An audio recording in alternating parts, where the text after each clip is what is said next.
আসসালামু আলাইকুম, সহজবিডি রান্না চ্যানেল থেকে বলছি। আর শেয়ার করছি আপনাদের সঙ্গে বিফ তেহারির সহজ একটা রেসিপি। ঘরে থাকা মশলা দিয়েই করতে পারবেন।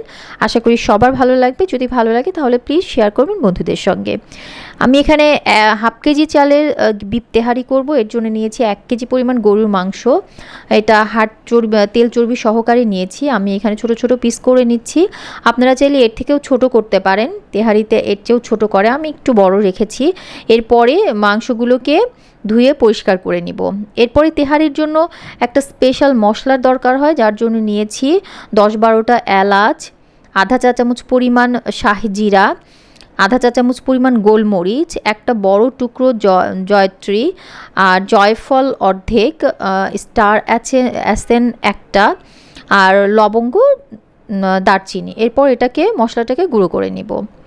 আমি এখানে সরিষার তেল দিয়ে তেহারিটা রান্না করব, তাই যে পাত্রে রান্না করব সেই পাত্রে আমি আধা কাপ পরিমাণ সরিষার তেল নিয়েছি।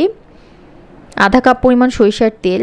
তেলটা গরম হয়ে আসলে আমি এখানে দিয়েছি আধা কাপ পরিমাণ পেঁয়াজ কুচি। আধা কাপ পরিমাণ পেঁয়াজ কুচি। পেঁয়াজটা একটু নেড়ে চেড়ে নিব। যখন সামান্য একটু লালচে হয়ে আসবে, লালচে বর্ণ, বেরেস্তা না, লালচে বর্ণ হয়ে আসবে, তখন দিয়ে দিব 2টা গোটা তেজপাতা।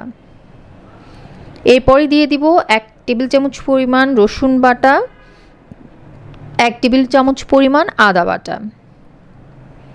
মশলাগুলো দেওয়ার পর আবার একটু নেড়ে চেড়ে নিব। এরপরে ধুয়ে রাখা সেই মাংসগুলো এর ভিতরে দিয়ে দিব। তেহারিতে সবসময় অল্প মশলাই দিতে হয়। আপনি যত কম মশলা দেবেন তেহারিটা তত মজা লাগবে। ঝাল আর মশলা কমই হচ্ছে তেহারির মূল জাদু। এরপর দিয়ে দিচ্ছি আধা চা চামচ পরিমাণ জিরা গুঁড়া, আধা চা চামচ পরিমাণ ধনিয়া গুঁড়া,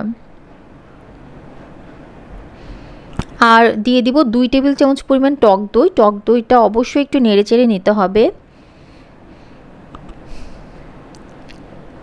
এরপরে দিয়ে দিব সেই স্পেশাল মশলাটা। আমি এখানে গুঁড়ো করার পরে পুরোটা দেইনি, অর্ধেকটা দিয়েছি, অর্ধেকটা আরেক দিনের জন্য রেখে দিয়েছি। এরপর ভালো করে নেড়ে চেড়ে নিব।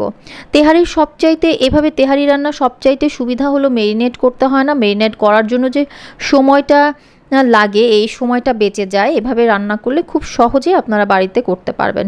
এরপরে দিয়ে দিচ্ছি কাঁচা মরিচ। আপনারা যদি ঝাল বেশি খান তাহলে একটু বেশি দিতে পারেন, যেহেতু এখানে লাল মরিচ ইউজ করিনি।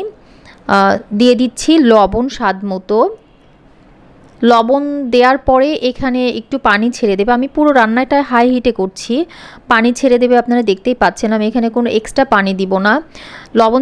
লবণ দেওয়ার পর যখন যে পানিটুকু ছেড়ে দেবে সেই পানিটুকু দিয়েই আমি কষিয়ে নিব, এবং এটাতেই 80% কুক হয়ে যাবে মাংসের টুকরোগুলো।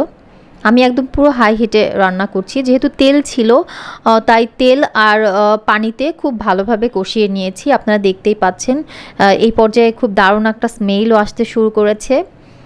এভাবে যখন তেল আর মাংস একদম সেপারেট হয়ে যাবে তখন মাংসগুলো এর উপর থেকে উঠিয়ে নিব।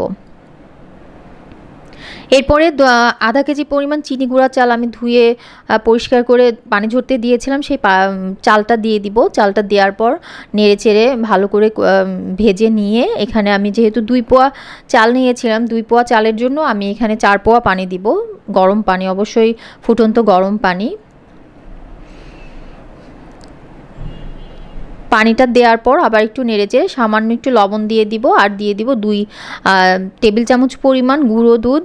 আপনারা চাইলে এখানে লিকুইড দুধও দিতে পারেন। যদি লিকুইড দুধ দেন তাহলে আপনার পানির সঙ্গে ব্যালেন্স করে নিতে হবে, তাই সেক্ষেত্রে পানি একটু কম দিতে হবে। আর যেহেতু আমি পানি সমান সমান দিয়েছি, সো দুধটা আমি লিকুইড দিয়েছি। যখন চাল আর পানিটা একদম সমান সমান হয়ে যাবে, এরকম ঝরঝরা পর্যায়ে, দেখতেই পাচ্ছেন একদম সমান সমান হয়ে গেছে, এই পর্যায়ে দিয়ে দিব সেই মাংসের টুকরোগুলো দিয়ে দেওয়ার পরে আমি এটাকে দমে বসিয়ে দিব। দমে আধা ঘন্টা একদম লো ফ্লেমে রেখে দিব, medium to low flame, high হিটেও না, মিডিয়ামও না, মিডিয়াম টু লো ফ্লেমে রেখে দিব। 20 মিনিট পরে আমি 20 মিনিটের জন্য যখন রেখে দিব তখন একটা এলাচ, লবঙ্গ ওই ঢাকনাটাতে দিয়ে দিব, যেন বাষ্পটা বের না হয়ে যায়। এরপরে দেখতেই পাচ্ছেন আমাদের ফাইনাল লুক। তেহারিটা অনেক ঝরঝরা হয়েছে, একদম ঝরঝরা। আর দারুণ একটা স্মেলও আসছে। এই তো রেডি হয়ে গেল। আমি লাস্টে গার্নিশিংয়ের জন্য দিয়ে দিচ্ছি কিছু গাজর আর কাঁচা মরিচ। আপনারা চাইলে এটা দিতেও পারেন, না চাইলে নাও দিতে পারেন। এই তো রেডি হয়ে গেল আমার স্পেশাল অল্প মশলায় সহজভাবে তেহারির রেসিপি। আশা করি সবার ভালো লেগেছে, আর যদি ভালো লাগে তাহলে প্লিজ শেয়ার করবেন। ধন্যবাদ সবাইকে।